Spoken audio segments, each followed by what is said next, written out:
The Permanent Secretary and Secretary to the Treasury, Ramadan Govi, along with officials from the Ministry of Finance, Planning and Economic Development, appeared before Parliament's Public Accounts Committee today to address concerns raised in the Auditor General's report for the 2024-2025 financial year.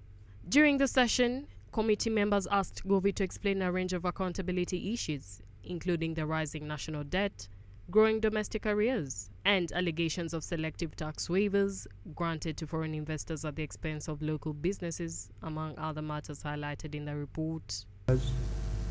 My name is Ramadan Govi, PSST. The Public Accounts Committee expressed concern over the Treasury's criteria for granting tax waivers, noting that large investors appear to benefit disproportionately compared to local businesses. On a system that favors no one, a system that you could communicate yourself here to say, when we are giving waivers, this is the criteria. Anybody that meets this criteria is suitable. We've categorized it like this. Then the country is able to know that it is not favoritism. The country is able to know that you're not favoring some and forgetting others. Despite the queries, PSST failed to provide satisfactory answers, leaving members dissatisfied. He stressed, however, that tax payment is mandatory and defaulters face consequences, adding that only a few waivers were granted due to their critical nature.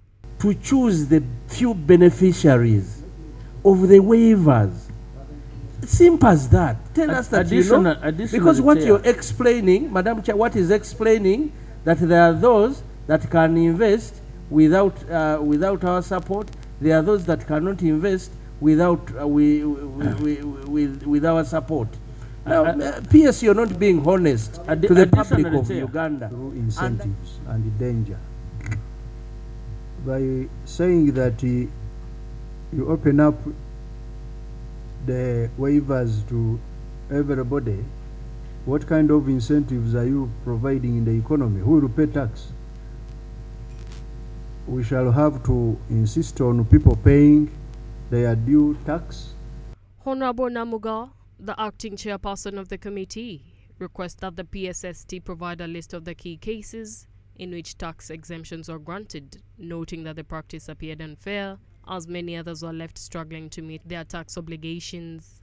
Provide us with a list of those few that are very critical, that really, how should we say, for purposes of, because we are the ones who pay taxes, and our interest is to pay taxes, because if we don't pay, how will you fund the budget? But we are also telling you, at times you are unfair in the way you exempt others from paying taxes. So if we complain, this is our right.